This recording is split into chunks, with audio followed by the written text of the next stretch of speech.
Hey everyone, it's been a while and a lot's happened actually since my last video.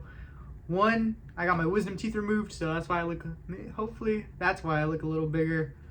And secondly, I've got a lot more hours of input in, and I'm here to tell you guys about basically what changed. So the biggest change is I hit 300 hours, and this video is going to be a 300-hour update about what life is like at 300 hours, what I can do, what can I understand, what can I read, all that stuff.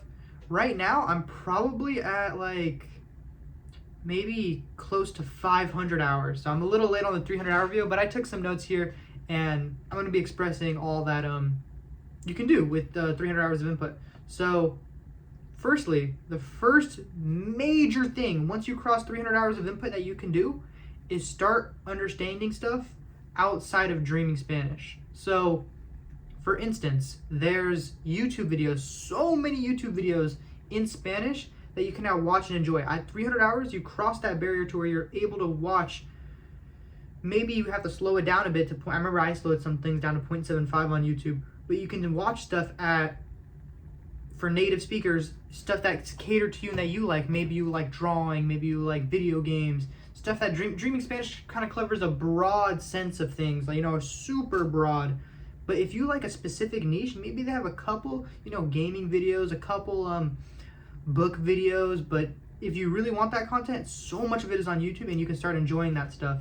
That's what you can do at 300 hours. Not really. That YouTube videos is where it kind of stops. At shows, I have watched a couple shows since 300 hours, but those are for different videos. I'd say maybe closer to 350, 400, you can start to think about watching shows, easier shows. For me, the two things I found that really helped was shows I've already watched and animated shows. Well, for me, usually animated shows. Those were the easiest barrier to entry. So yeah, that's the biggest thing so far, is starting to understand native media a little bit and crossing that barrier to where you can watch it and consume it. That's the biggest thing. The second biggest thing is when you're walking, this is the cool part, is when you're walking down the street and you hear someone talking in Spanish.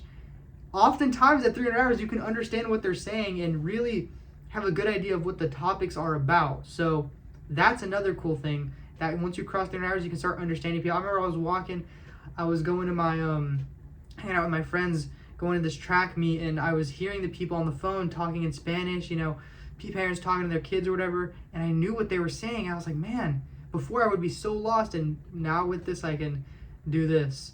So those are the two real major things. Now, let's stick with some of the things you can't do. 300 hours, can't speak. At least for me, not very well. It's too far. Reading, if it's not a billboard or a meme on Instagram, no, not really too. A little starting to understand it more than you definitely did if you've never read Spanish before, or read in Spanish before. But no, those are too much.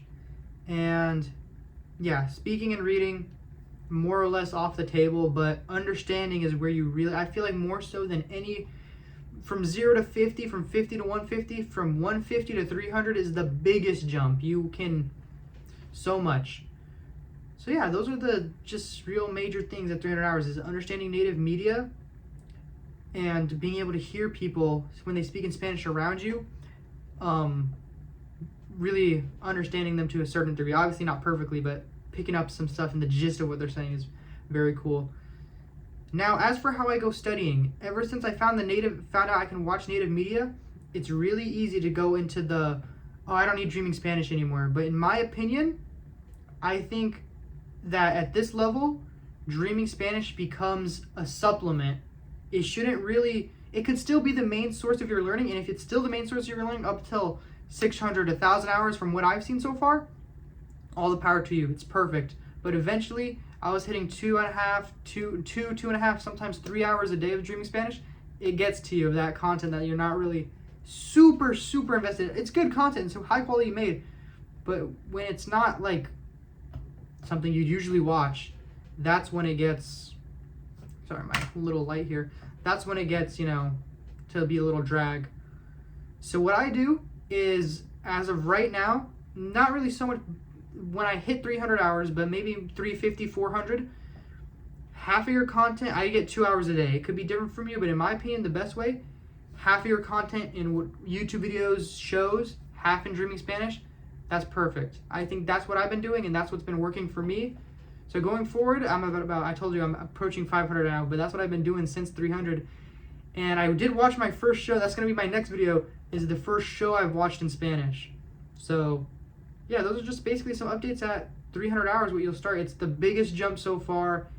And I'm saying, if you're really not sure about Dreaming Spanish, if you get to 300 and you're still not sure about it, you can quit. Because 300 is when you really realize the power and the tool this has, and how, wow, man, this is the best way to learn Spanish. So that's my take, and yeah, take care.